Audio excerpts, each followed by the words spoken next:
Entonces, pensemos en el problema subamortiguado o la situación subamortiguada. Entonces, la idea es que podemos pensar que esta expresión de acá me aporta al cambio de amplitud. Es como que la amplitud es una función del tiempo y que va a ir disminuyendo. ¿Ya? Entonces, vamos a pensar que en el caso particular del sol,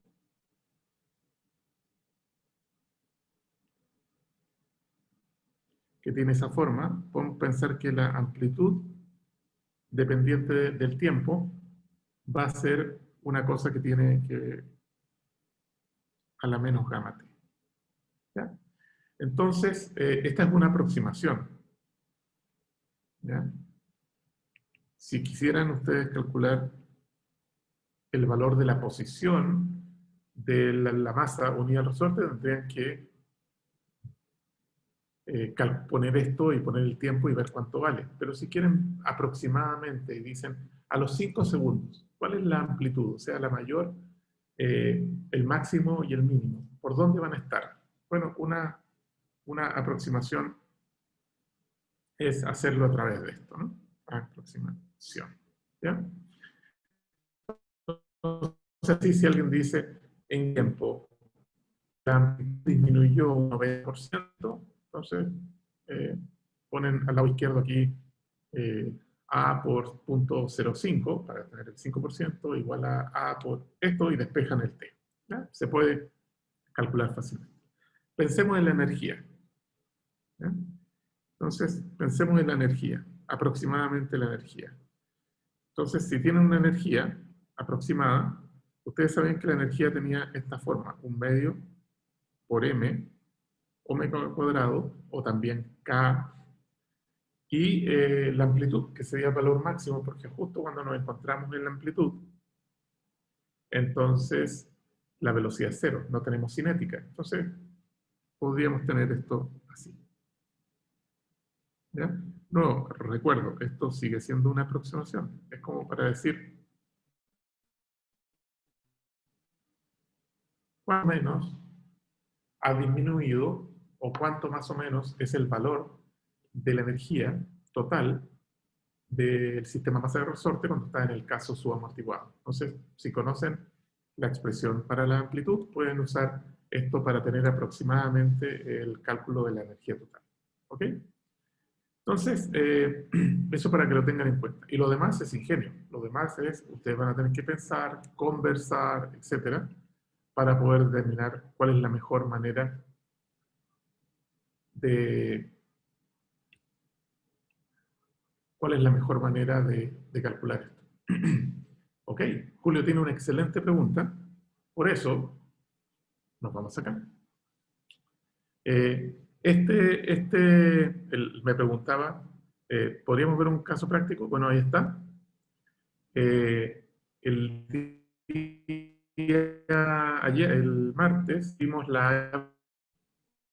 y hoy quiero que, utilizando esta aproximación de acá, podamos abordar el C y el D. O sea, podemos ver cuánto tiempo transcurre hasta que la amplitud. Se fija que hay un sistema masa-resorte vertical que se construye por una masa y un resorte constante, etc. Habíamos calculado con esos valores que están ahí cuál era el omega, ¿ya? Y cuál era el gamma. Tienen que mirar sus cosas de su material del día martes y poder completar la C y la D. ¿Ya? Así que les voy a dar 10 minutos y luego seguimos viendo algunas preguntas que vienen por acá. ¿Ya? Voy a lanzarlos. ¿Cuántos somos? 13.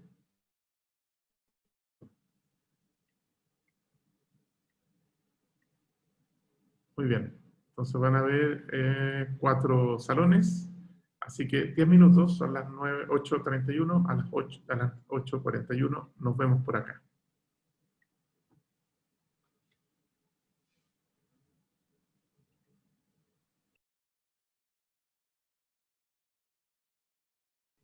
Muy bien. Entonces lo que teníamos era esto, y esta era la solución que habíamos visto en base a los datos que están puestos ahí, la sesión pasada. Así que si ustedes miran esto, este es el valor de la amplitud, cómo la amplitud va cambiando en el tiempo. Así que cuando ustedes dicen cuánto tiempo transcurre hasta que la amplitud decae a la mitad, o sea, si A vale 1, ¿cuánto se demora en llegar a 0,5? Bueno, de dos maneras. O grafican esto y miran el gráfico, a mí me da aproximadamente así, a ojo, aproximadamente a los 5 segundos. A ojo, si ustedes llegan y miran el GeoGebra que hice el otro día. ¿Ya? Si ustedes ven esto, para que llegue a la mitad, partimos de 1, para que llegue aquí, tiran esta línea, más o menos por acá llega, ¿no? Esto está en el 4, 4,5, antes de los 5 segundos, ¿no? Se ve que como que llega a 5, ¿no? Por acá está 5, a los 5 segundos. Pero si ustedes quieren hacerlo un poquito, aunque igual sigue siendo aproximado, un poquito mejor, entonces lo que van a hacer es igualar esto a medios y les va a dar 4,90 y algo, 4,95 por ahí, ¿no? Eh, Acuérdense de los logaritmos, etcétera. Si tienen que despejar esto, calculen el logaritmo por lado y lado, etcétera. Ustedes ya saben cómo queda esto acá, cómo se hace. Ahora, si quieren ir a la D, ¿queda claro la C?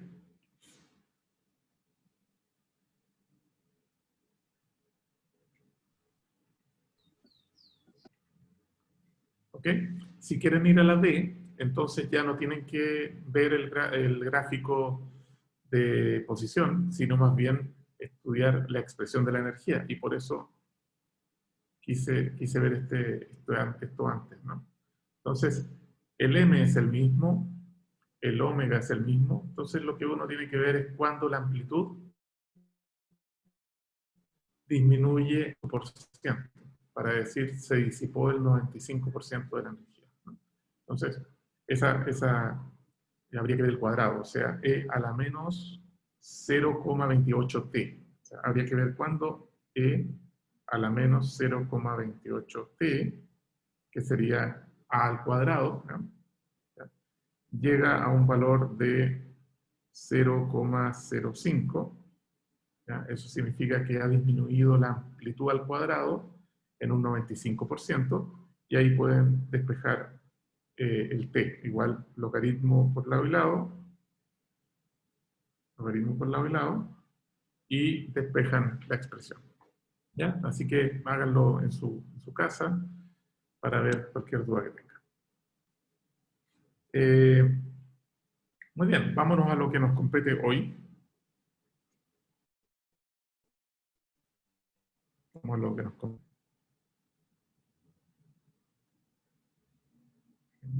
Salir de acá. Profe, Sí. mis compañeras están preguntando si puede repetir eso último. Si puedo Porfis. repetir lo último, lo del logaritmo o lo del... Creo que todo lo que escribió en rojo.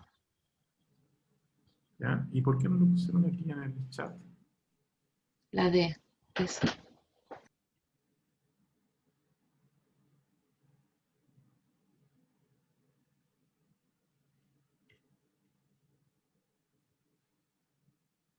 ¿Ya?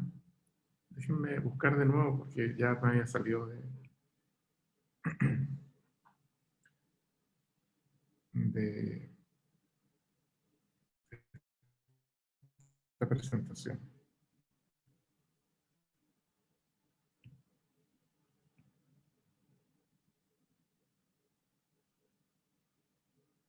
Entonces, lo que puse...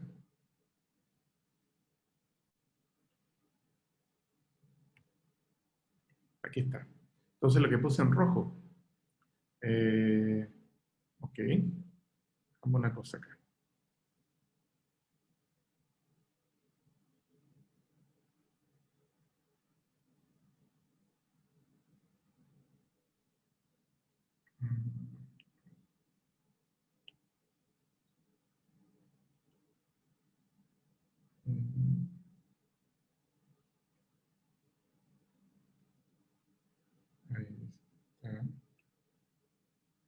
Ok.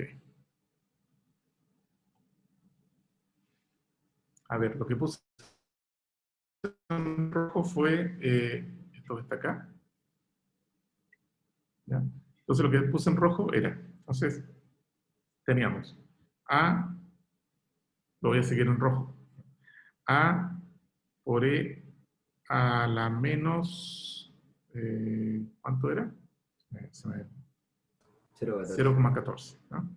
Menos 0,14 t vendría a ser la amplitud como función del tiempo, ¿verdad? ¿Ya?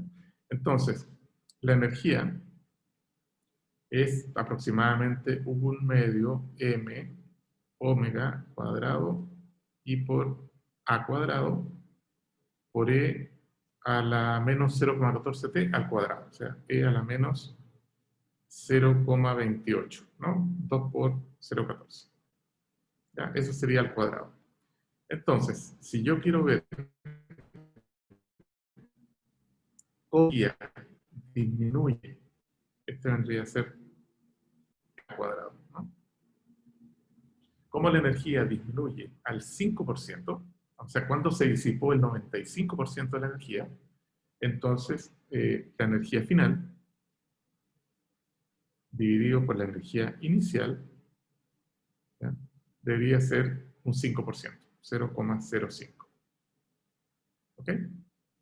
Entonces, la energía final, 1/2 m omega cuadrado a cuadrado por e a la menos 0,28 t dividido por energía cero, que sería 1/2 de m omega cuadrado a cuadrado por e a la 0, o sea, por 1. Eso sería simplemente e a la menos 0,28 t. ¿Ya?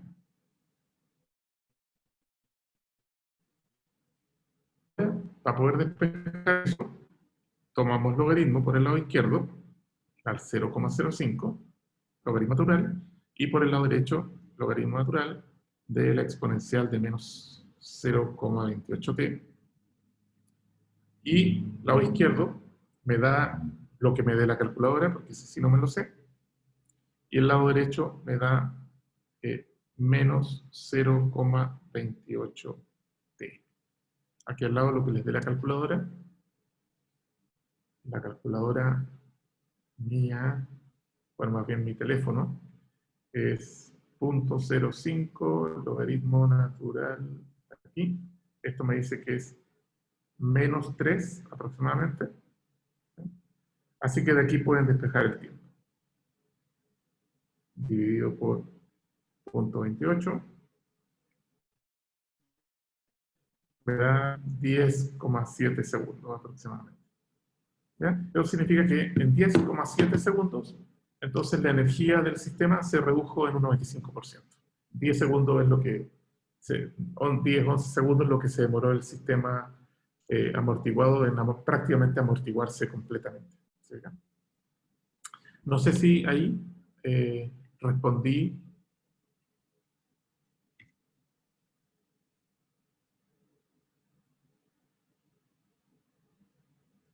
En la 3, luego ignoramos. No, no entiendo la pregunta, Joaquín. Llegaste tarde a la sesión.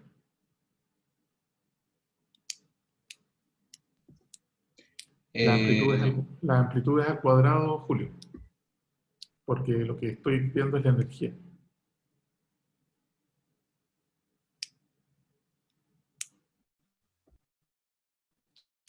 Joaquín, Me refería al repíteme ejercicio 3, la pregunta.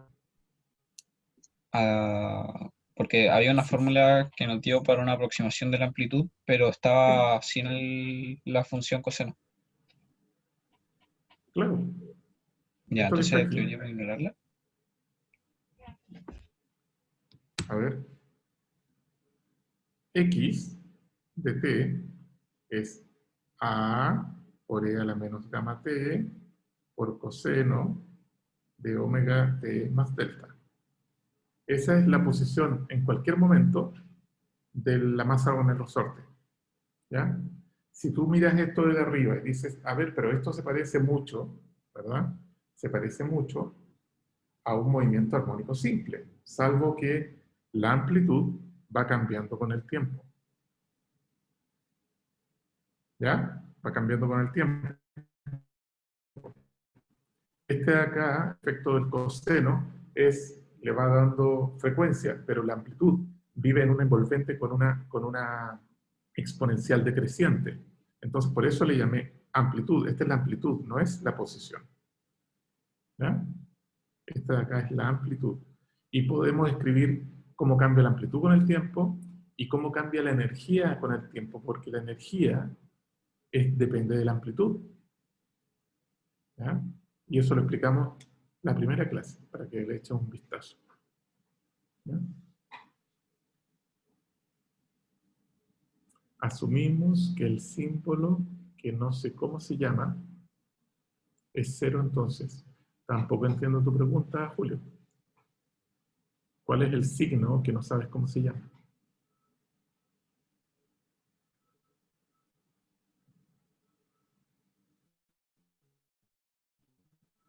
A la derecha. Sí, esa es una delta. ¿Ya? Esa es una delta. Exactamente. Sí, es una delta, es un desfase que podría haber estado desfasado o no. ¿Sí? Por eso les hice la muestra de esto, la muestra de este gráfico, para que vean, con tanta oscilación, ustedes pueden contarlas, son muchas. De hecho, 44 es el ómega. ¿Ya? Esto pasa a ser una aproximación. El valor, fíjense que ahí está el valor 1, o acá el 1, y aquí está un pelito menos que 1, pero entre ese valor y este hay valores de amplitud que no existieron. ¿Ya? No existieron. Por eso es una aproximación. Acuérdense que la física proporciona al universo una representación aproximada de la realidad. No es una representación exacta de la realidad, que me permite predecir. Esa es la definición de un modelo físico. ¿Ya? Es una representación muy buena, pero es una representación infinita. ¿Ya? Así que espero que ahí haya quedado aclarado la parte que tenía que ver con el cálculo, y vámonos a la sesión de movimiento forzado, que eso sí vamos a tener que remangarnos las manos porque es un poquito más densa la matemática. ¿Ok? Gracias por las preguntas, Anaí. Gracias por ayudar ahí. Julio, por favor, sigan adelante. No se sientan atacados por mis respuestas, todo lo contrario, para aclarar. Y acuérdense que lo más importante acá es pensar. Y luego de pensar, conscientemente reflexionar, hacer la pregunta que tenemos que hacer, ¿ya? Elaborarla bien. Apréndanse las letras griegas, obligación, van a ser científicos, no van a ser no científicos, ¿ya? Para no dejar mal otra carrera. Así que hay que aprenderse alfa, beta, gamma, delta, mu, tau, todas las palabras, todas las letras griegas. Aunque esta no sea una carrera de filosofía, apréndanse las letras griegas. Muy bien. Ahora sí, voy a cambiarme de PPT porque necesito mostrarles lo que sigue.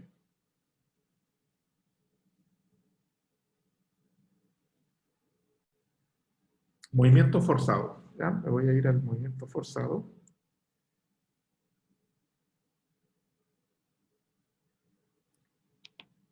Y aquí van a ver una aplicación muy, muy interesante. ¿Ya? Vamos a ver oscilaciones forzadas. Piensen en lo siguiente. ¿Ya? Piensen en lo siguiente.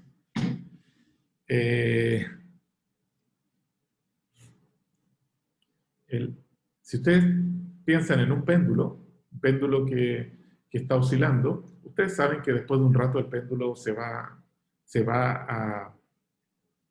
a disipar completamente su energía y va a quedar parado en el centro, ¿no?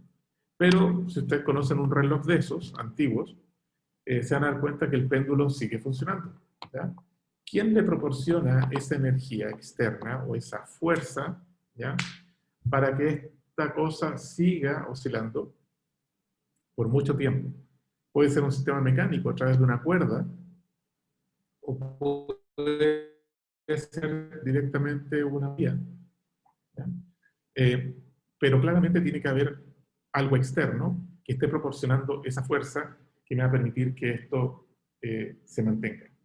Si ustedes están columpiándose, van a tener que tener a alguien que esté empujando de vez en cuando para que esta cosa aguante, o ustedes jugando un poco con el cambio de momento de inercia, ¿no? Vamos a pensar aquí en lo siguiente. ¿Qué podemos hacer para que un oscilador que es amortiguado, ¿ya? O sea, que tiene una fricción con el aire, pueda de alguna manera mantenerse activo, ¿no? Bueno, este es el mismo caso. Aquí ya falta el piso para que esta cosa no se caiga, pero este está estirado a la derecha y va a la derecha, así que tienen la resorte, la fuerza elástica, el menos K por X acá, y tienen la fuerza debido a al aire, ¿no? Que sería el menos BB. Y además, supongamos que lo tenemos unido a un sistema que le va proporcionando fuerza. Tum, tum, tum, tum, tum, ¿ya? O sea, por eso se llama forzado. Cuando nosotros escribimos la ecuación diferencial ordinaria que representa, digamos, a la ecuación de Newton, a la segunda ley de Newton, nos queda esta expresión de acá. ¿Ya? Entonces dividimos por m, nos queda esto acá. ¿Qué es lo nuevo? Lo nuevo es que aquí ya no aparece un cero. O sea, esta ecuación dejó de ser una ecuación diferencial homogénea y pasó a ser una ecuación no homogénea, que no hay un cero. Y eso complica las cosas desde el punto de vista matemático, ¿ya? Pero hagamos una cosa. Veamos, les voy a explicar brevemente cómo se aborda esto desde la matemática. Cuando tenemos una ecuación general no homogénea, matemáticas nos van a enseñar que la solución general para todo esto se compone de la suma de la solución homogénea, o sea, de la solución de esta ecuación cuando aquí hay un cero, más una solución particular. Así es como en matemática nos van a enseñar a resolver ecuaciones diferenciales ordinarias. En particular, la solución homogénea la conocemos. Es alguna de las versiones amortiguada, subamortiguada, crítica, etcétera, que ya vimos. Y la particular, bueno, va a depender del problema y lo vamos a tener que encontrar. ¿Ok? Entonces, cuando tengamos la particular, vamos a poder resolver este problema completo. Ahora, ¿cuál es la particular? ¿Qué entendemos por particular? Quiero mostrarles 3 simulaciones para cada caso. Acuérdense que tenemos el caso subamortiguado, el crítico y el sobreamortiguado que teníamos acá. Entonces, quiero que veamos. Si se fijan acá, aquí está el caso subamortiguado. El subamortiguado es el que hicimos el ejemplo, o sea que empieza a disminuir lentamente y sigue disminuyendo hasta siempre, ¿no? Porque tiene una expresión con una exponencial. Fíjense qué es lo que pasa cuando yo acá lo estoy forzando. Lo pusimos del otro lado para que puedan ver el... Entonces, fíjense que el punto verde, el negro corresponde al movimiento subamortiguado que empieza a disminuir, pero resulta que, ¡pum!, esta fuerza le empieza a impactar. Y fíjense que después de un tiempo, la oscilación se mantiene constante. O sea, llega un momento en que el sistema adquiere una nueva frecuencia angular, una nueva frecuencia de oscilación, y se mantiene con una amplitud constante. ¿Ok? Fíjense por qué. Voy a ir para atrás. Porque como la solución general es la homogénea más la particular, O sea, a esta solución homogénea le vamos a sumar una solución particular, pero la homogénea, a medida que avanza el tiempo, se va a hacer cero y nos va a quedar por allá en el tiempo bastante más adelante, en tiempo, en el futuro, nos va a quedar solamente la particular, porque la homogénea se va a haber hecho cero.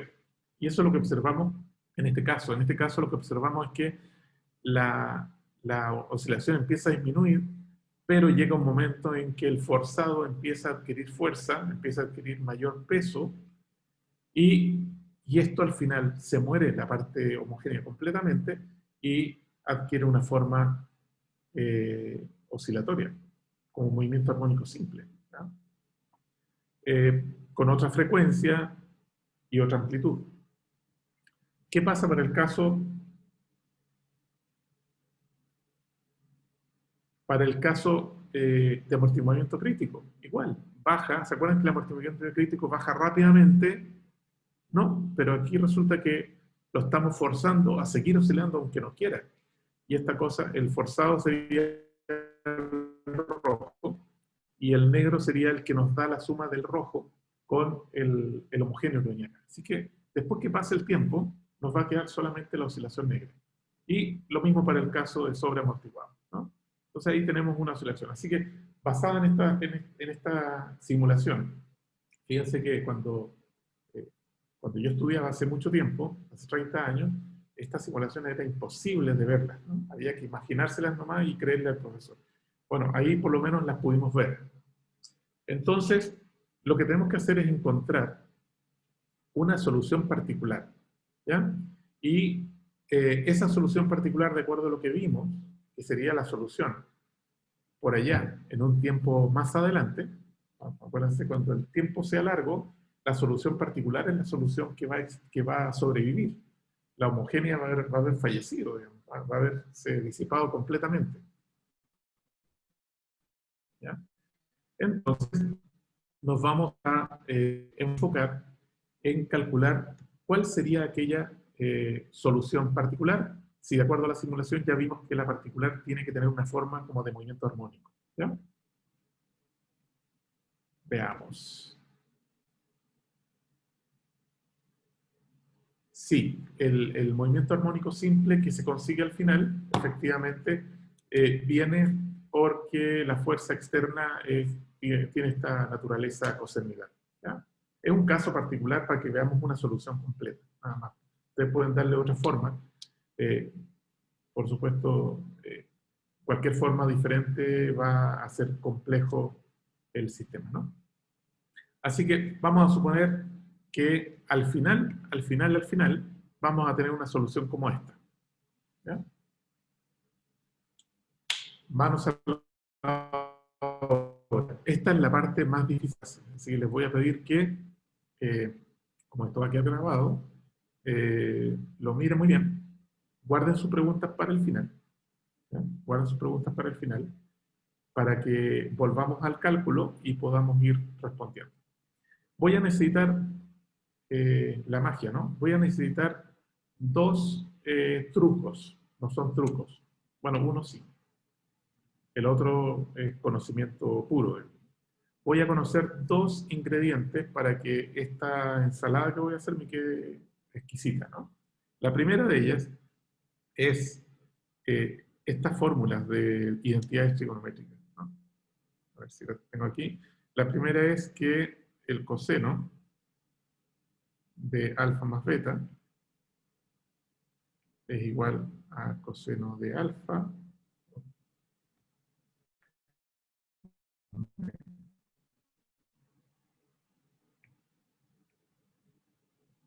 digo una cosa y el sistema escribe otra. Coseno de alfa, coseno de beta, menos sen alfa, sen beta. Y seno de alfa más beta es igual a sen alfa cos beta más cos alfa sen beta. ¿Ya? Esta identidad trigonométrica necesitamos que la tengan ahí por lo menos en la mente. El otro es un truco, ¿ya? El otro es un truco, pero tremendamente útil, ¿no? Que es cuando tienen lo siguiente. Tienen un triángulo rectángulo, ¿ya? Y aquí tienen un ángulo, y ustedes saben que tienen aquí un X y un Y. Como es un triángulo rectángulo, lo que tienen en la hipotenusa es un X cuadrado más Y cuadrado, y por lo tanto el seno de alfa lo pueden escribir en términos de Y, X cuadrado más Y cuadrado, y el coseno de alfa como X dividido por la raíz. Ustedes dirán, pero profesor, eso no es ningún truco. Efectivamente, esa es la definición en términos del triángulo rectángulo de las funciones trigonométricas. Pero como lo voy a usar, sí parece un truco sacado de la manga, ¿ya? Entonces, para que ustedes no lo vean como un truco, les voy a mostrar lo que voy a usar y que va a parecer un truco en el cálculo. ¿Ok? Así que, manos a la obra y me voy a ir a otra aplicación para poder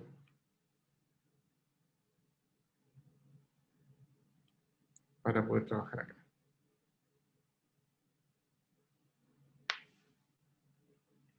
Ahí está. ¿Ok? Entonces, lo que tengo que calcular o obtener es ponerlo rojo en esta parte. Lo que tengo que obtener es básicamente esto y esta nueva frecuencia, porque vimos que este efecto de forzar el oscilador, ¿ya?, hace de que al final yo tenga una frecuencia que puede ser diferente. Y el delta también va a aparecer, este ángulo de fase va a forzar que aparezca algo, pero lo tengo que hacer así para que sea más general. Entonces el A va a tener una nueva forma que probablemente va a depender de este omega D, va a depender el A de cuál es la frecuencia de este oscilador que vamos a tener al final. Así que van a aparecer cosas bien interesantes acá, pero yo me voy a enfocar por ahora en la matemática. Y entonces, atención, mente abierta para ver este. Vamos a ver. Entonces, voy a ir paso por paso. Paso 1. ¿Ya? No, me da escalofríos cuando pienso en cuarentenas y pasos y cosas así, pero bueno, paso 1.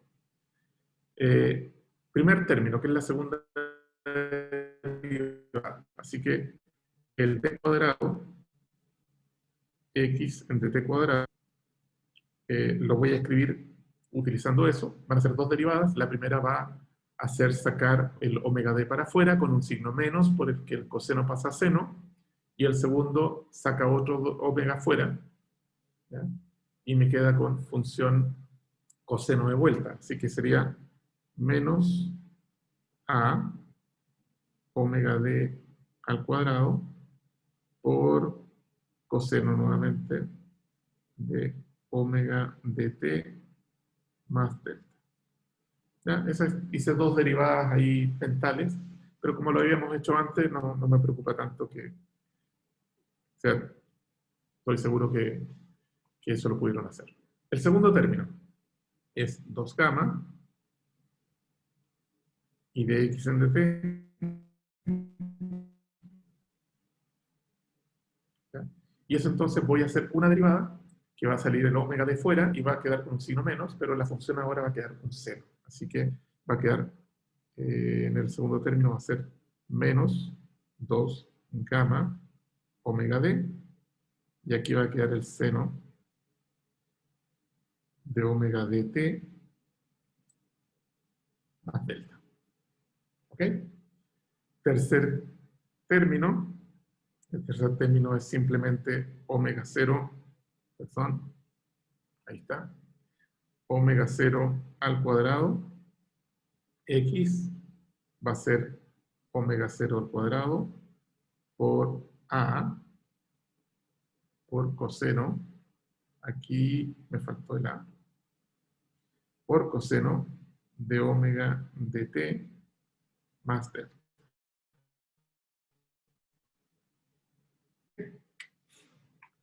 Y el lado derecho se mantiene igual, ¿ya?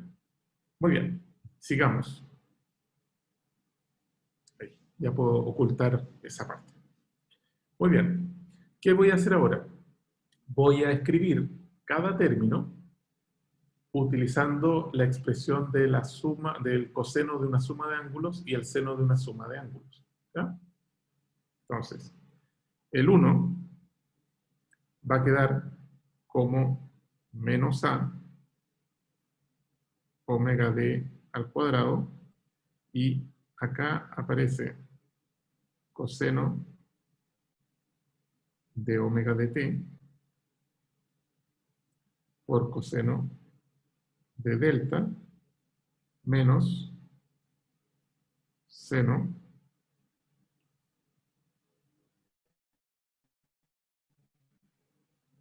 de omega de t por seno de delta. ¿Ok? Vamos con el 2. El 2 va a ser menos 2 gamma omega d por A, y acuérdense la suma, el seno de una suma, que sería seno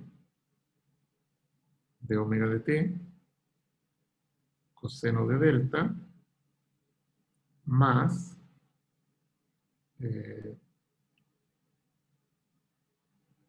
coseno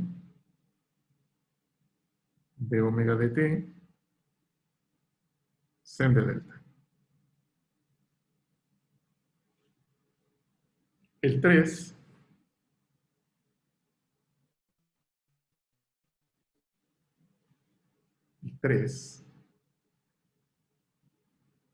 ¿ya? Perdón, ahí lo tengo que ver. El 3 sería omega 0 al cuadrado por A, y aquí sería coseno nuevamente. Coseno de omega de t coseno de delta menos sen de omega de t sen de delta. ¿Ok? Y el último término se mantiene igual, ¿ya? Entonces vamos a hacer lo siguiente.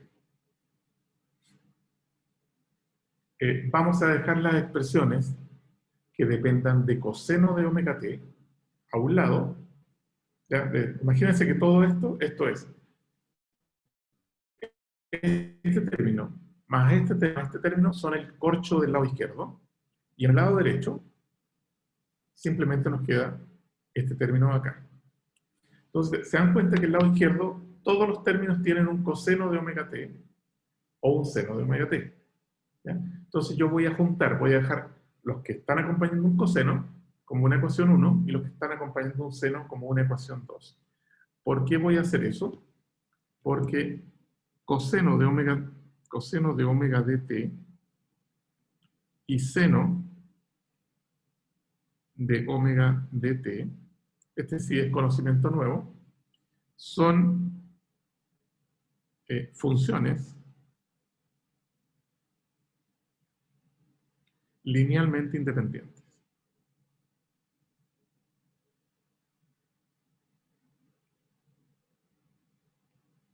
Es similar a que este sea el vector i y este sea el vector j. O sea, cuando ustedes tienen una función que dice, una función es la suma de algo por coseno de omega t más algo por seno de omega t, no hay ninguna parte de esa función que puedan recuperar agregándose al otro lado. O sea, ustedes no pueden llegar y decir, A por coseno más B por seno es igual a C por seno.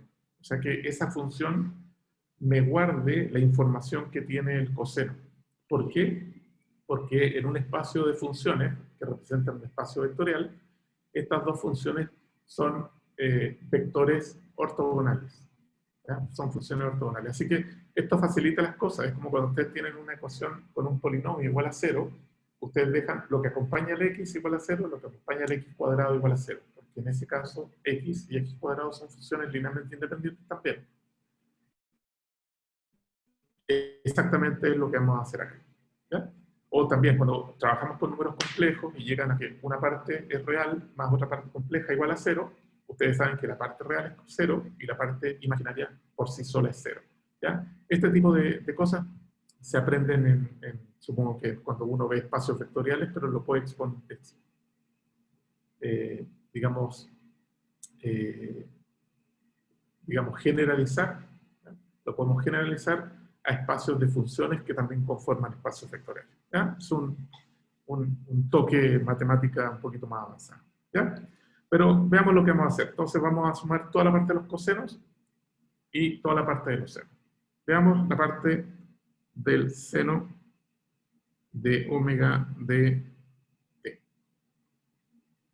¿Ya? Todo lo que acompaña el seno. Entonces, del primer término, tendríamos solamente el a omega d al cuadrado por seno. Ahí, si se fijan, el menos con el menos con menos da más. Y aquí queda sen de delta. En el segundo término, nos vamos a quedar con el primer término. O sea, en el segundo paso, en el segundo término de acá, vamos a quedarnos con el primer término de aquí, que es el que tiene un seno. De hecho, voy a borrar este acá.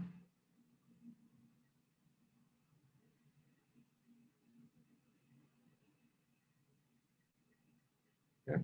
Y voy a pensar que todo eso está multiplicando por seno, ¿ya? Por seno de omega t. Vamos con el segundo término, que sería menos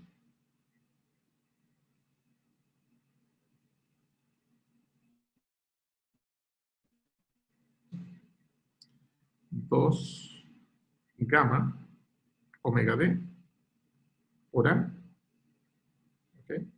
Y por coseno de delta. ¿Ya? Tomé ese término. Y el otro vale coseno omega t, así que lo dejo fuera. Vamos con el tercer término. Este término sería el segundo de acá, el que me interesa, que también va con negativo. O sea, sería menos omega 0 al cuadrado por a por seno de omega de t y por seno de delta.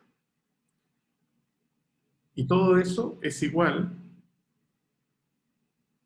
vemos el lado derecho, a 0. ¿Por qué? El lado derecho no tiene componente de seno de omega de t. ¿Ya? Así que todo esto, primera ecuación, esto es igual a 0. Vamos a ordenarlo un poquito. Vamos a dejar todo lo que es con un seno, si fijan, a, que lo tenemos por ahí. Lo sacamos fuera y quedaría omega d al cuadrado menos omega 0 al cuadrado, todo eso multiplicado por seno de delta, y vamos a decir que el lado derecho, voy a pasar a la derecha, el lado coseno, sería 2 gamma omega de a por coseno de delta. Aquí voy a cancelar eso para que me quede simple. Y fíjense lo que voy a hacer. Voy a poner coseno de delta dividido por seno de delta. Coseno de delta dividido por seno de delta me da omega d al cuadrado menos omega 0 al cuadrado, y el denominador me quedaría 2 gamma omega d. ¿Ya? Muy bien. Y ahora viene el truco del que les hablé. Si ustedes construyen un triángulo rectángulo, donde en el cateto adyacente le ponen omega d al cuadrado menos omega 0 cuadrado, por acá. Y en el cateto opuesto le ponen 2 gamma omega d. ¿Ya? Entonces, aquí, en la hipotenusa, queda una suma, un Pitágoras, digamos, ¿no?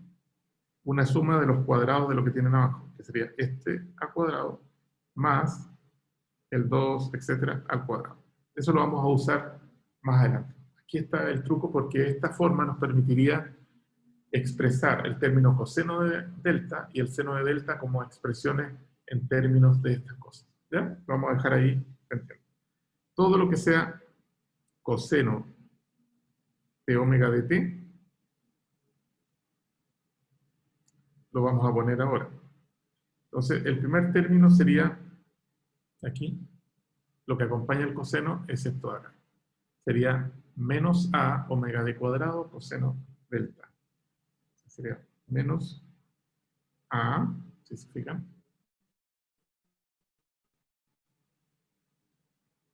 a omega d al cuadrado, omega d al cuadrado por coseno de delta. Veamos el segundo término.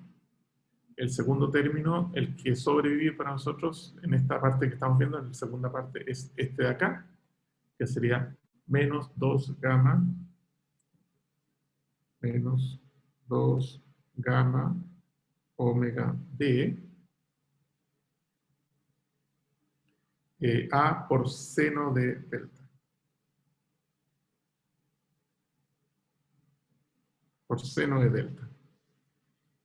En el 3, en el tercer término, el que sobrevive es el primero, omega 0 cuadrado a coseno delta.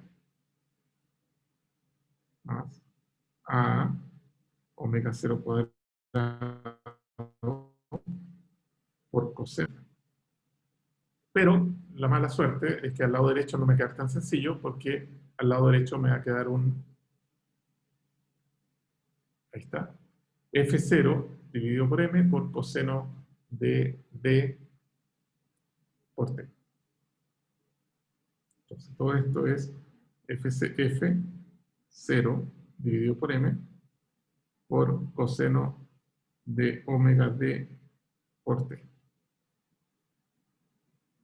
¿No? Acuérdense que ese término no es necesario ponerlo, porque ya estamos poniendo todo esto. Así que esta es mi segunda ecuación. ¿Ya? Esta es mi segunda ecuación. Y me apareció una cosa en la pantalla. Y esta expresión la voy a escribir reemplazando. Y el seno por las expresiones que extraigo de acá. ¿Ya? Y luego le voy a sacar el conejo del sombrero ya listo para que no nos volvamos locos. Entonces, el coseno de delta y coseno de delta, de hecho lo voy a ordenar un pelito nada más.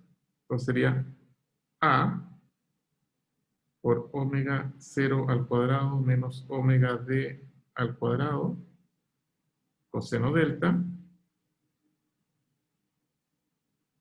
¿ok? Y aquí sería menos 2 gamma omega d a sen de delta igual a 0 dividido por m. ¿Qué voy a poner acá? Aquí voy a poner, miren el triángulo ahí, voy a poner cateto opuesto dividido por hipotenusa, o sea, voy a poner omega d al cuadrado menos omega 0 al cuadrado, y todo eso dividido por la gran raíz que está ahí, que es el primer término al cuadrado más el segundo término al cuadrado, y aquí voy a reemplazarlo por cateto opuesto, que sería 2 gamma omega d, dividido por toda esa tremenda raíz. ¿Ya? Toda esa tremenda raíz. ¿Qué más voy a hacer? ¿O qué más les voy a proponer que ustedes hagan en su casa? Porque se van a requerir varias hojas, ¿no? Y equivocarse varias veces. Luego lo que van a hacer es despejar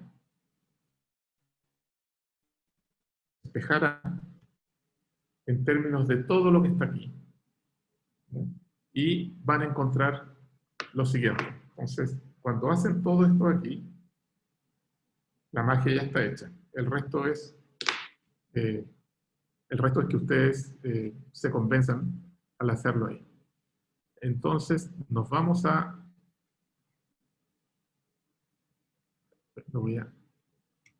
Nos vamos a la presentación original.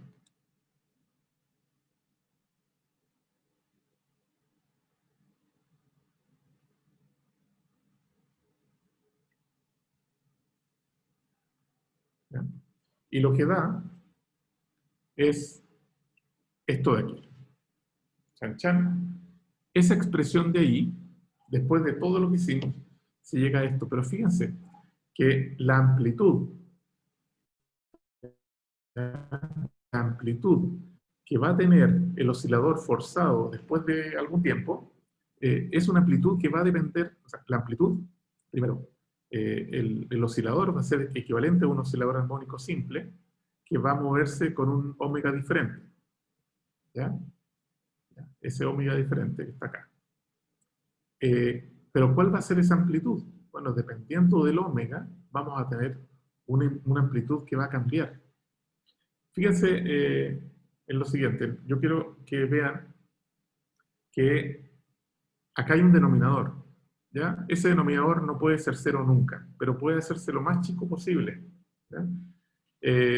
Una manera de calcular qué tan chico es esto, cuál va a ser el valor mínimo, es tomar esto que está debajo de la raíz, derivarlo, igualarlo a cero, y encontrar cuál sería el valor del omega d que tendría que tener. Acuérdense, el omega d es el omega forzado, ¿no? ¿Cuál sería el omega d que tendríamos que poner ahí para llegar a la máxima amplitud posible? ¿Ya? Y eso se hace derivando, igualando a cero, y después una segunda derivada para verificar que un mínimo, que un máximo, y no es un mínimo, que un mínimo y no es un máximo. Eso ustedes ya lo saben hacer. Así que va a quedar. Entonces, ¿para qué valor de omega d? Bueno, si hacen eso que les comenté, derivan el denominador para que les dé el mínimo, o igualan a cero, para buscar el valor del omega del mínimo, se van a dar cuenta que el omega d, o sea, si ustedes eligen un oscilador y del oscilador que ustedes saben cuál sería el omega cero, en caso de que ustedes conozcan el resorte y conozcan la masa, ustedes ya van a saber cuál sería esta frecuencia angular de movimiento armónico simple que tendrían. Conocerían entonces el gamma que proviene de la naturaleza del roce, ¿ya? Del aceite que van a usar para amortiguar, por ejemplo. Estas dos cosas que tienen acá, ¿okay? Son cosas que van a poder extraerlas del problema mismo de la situación. Si ustedes eligen un oscilador y lo fuerzan con esa frecuencia, entonces van a alcanzar una amplitud máxima, ¿ya? Y puede quedar la crema. Aquí aparece un gráfico que es para distintos valores y se dan cuenta que pueden conseguir una amplitud bastante más grande acá. Si ustedes eligen bien esto. ¿Qué pueden hacer con esto? Pueden hacer locuras. Bueno, ¿qué pasa para pequeño amortiguamiento? O sea, incluso si tienen un amortiguamiento pequeño, o sea, una pequeña brisa, así, si ustedes le atinan a la frecuencia, significa el res, ¿no? Resonancia, entonces pueden dejar realmente la escoba, ¿ya? Y, o sea, aquí sale, bueno, ¿qué es lo que pasa si yo justo le aplico eso? Resulta que lo que normalmente veíamos en la simulación, que esto achicaba, no, acá empieza a crecer hasta llegar a un máximo en el tiempo. Pero, ¿qué impacto? Alguien me pidió, bueno, ¿podemos ver un problema práctico donde esto se aplica? Sí, podemos ver un problema práctico. Existe bueno, ahí está la simulación. Como yo les voy a dejar el PPT, lo van a poder ver. Exigen cosas prácticas. Por ejemplo, ¿han visto ustedes los casos donde alguien emite una nota en una frecuencia, justo que es la frecuencia natural de vibración del vaso, ¿ya? Bueno, que hay una pequeña amortiguación, pero justo le dan en esa frecuencia de vibración del vaso y resulta que lo pueden romper. Y también pueden llegar y destruir un puente. Ustedes son muy jóvenes, pero ustedes bueno, yo tampoco tuve la opción, yo solamente vi películas de cómo se cayó este puente, el famoso puente de Tacoma. Déjenme ahí en el chat, si ustedes conocen este caso, el caso del puente, es que justo lo que se consigue es que aun y cuando había un amortiguamiento muy pequeño, entonces, dado que la frecuencia de vibración del viento, aunque sea muy pequeña, justo dio en el clavo, ¿ya? Con la frecuencia natural apareció una resonancia y esta cosa cayó. Entonces, Joaquín lo ha visto, pero no lo ha visto Anaí, así que me gustaría terminar la clase